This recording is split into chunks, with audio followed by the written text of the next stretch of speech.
আজ 17 দিন হয় গ্রামের বাড়িতে এসেছি। গ্রামের বাড়িতে অনেক জবা ফুল রয়েছে। প্রতিদিনই জবা ফুলের চা খাচ্ছি। তো প্রতিদিনের ন্যায় 12টি জবা ফুল নিয়ে আসছি, প্রতি কাপে 6টি করে। প্রথমে কাপের মধ্যে পাপড়িগুলো আলাদা করে দিয়ে এর মধ্যে গরম পানি ঢেলে দিচ্ছি। গরম পানির দেওয়ার সাথে সাথে রঙগুলো, পাপড়ির রঙগুলো পানিতে চলে আসছে। অবশ্য কয়েক ফোঁটা লেবুর রস দিলে আরও ভালো হয়, রঙটা উজ্জ্বল হয়। এই জবা ফুলের চা হয়ে গেল। পাপড়ি সহ এখন আছে। চামচ দিয়ে এগুলা নেড়ে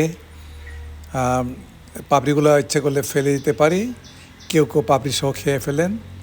তো এটা আপনার ইচ্ছা, আপনি পাপড়িও খেতে পারেন, পাপড়ি ছাড়াও খেতে পারেন। এটা জবা ফুলের অর্গানিক চা।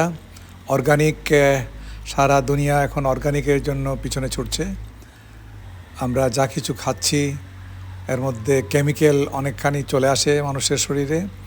কেমিক্যাল মুক্ত যে জিনিসগুলো, এগুলো হলো অর্গানিক। তো এই গ্রামের বাড়িতে এই অর্গানিক জবা ফুলের চা খাওয়ার সৌভাগ্য হচ্ছে। তো আমরা দুজন আসছি গ্রামের বাড়িতে গত 17 দিন ধরে। প্রতিদিন এক কাপ করে জবা ফুলের চা খাচ্ছি। দেখতে পাচ্ছেন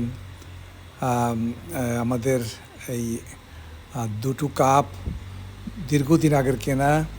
1981 সালে লেডি ডায়নার স্মরণে কাপগুলো বাজারে এসেছিলো। তখন এগুলো কিনেছিলাম, পুরো একটা সেট। দুটি এখনও গ্রামের বাড়িতে আছে। তা আমরা যখনই আসি এই 2টা কাপের মধ্যে বিশেষ করে জবা ফুলের চা খাই। ধন্যবাদ আমার এই ছোট্ট ভিডিওটি দেখার জন্য। আপনারা সবাই ভালো থাকুন।